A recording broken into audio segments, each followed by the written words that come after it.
So today we're going to look at what a box and whisker plot is. So if you recall, it looks something like that. We're going to talk about what all of these markings mean. So that says Q1, Q2, and Q3. Min and max are pretty self-explanatory. So here's an explanation of all of your Qs. So they all stand for quartile. Obviously, first quartile, second quartile, third quartile. So when you go to find these quartiles, you need to order your data from smallest to largest. And then Q2 is where you're going to start, and that's your median, just like we found the other day, your regular median.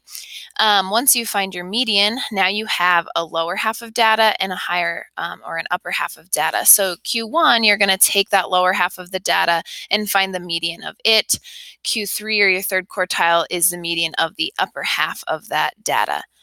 We're going to do an example in a minute, but another thing that's commonly used with or found when you have box and whisker plots is the interquartile range. It's abbreviated IQR, and that is found by taking your third quartile minus your first quartile. So just one example, here is a bunch of data values and you're told to make a box and whisker plot. The first thing you need to do is organize them least to greatest, so I did that here.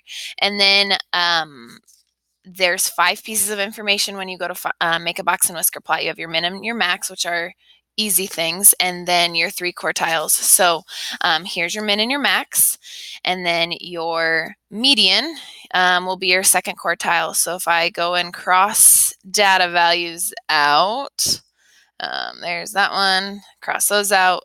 333 would be our Q2. Then I eliminate 333, that's our median. Here is now my lower half of my data, and I want to find the median between median of those data values. So cross those out, cross those out, cross those out, leaves me with 298 as my Q1.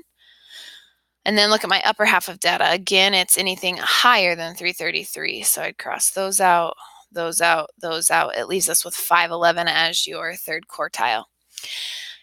I went ahead and found the IQR as well. Third quartile minus your first quartile gives you an interquartile range of 213. And then lastly, I just plotted all of those. So minimum, maximum, when you go to plot them, make sure you have a timeline, not a timeline, a number line. Decide what your interval should be. If your data values are pretty close together, you could go by 1s or 2s. These obviously were very spread out, so I went by 50s. But there's my minimum of 210, maximum of 755, Q1 of 298, Q2 of 333, and then Q3 of 511. So that is a box and whisker plot.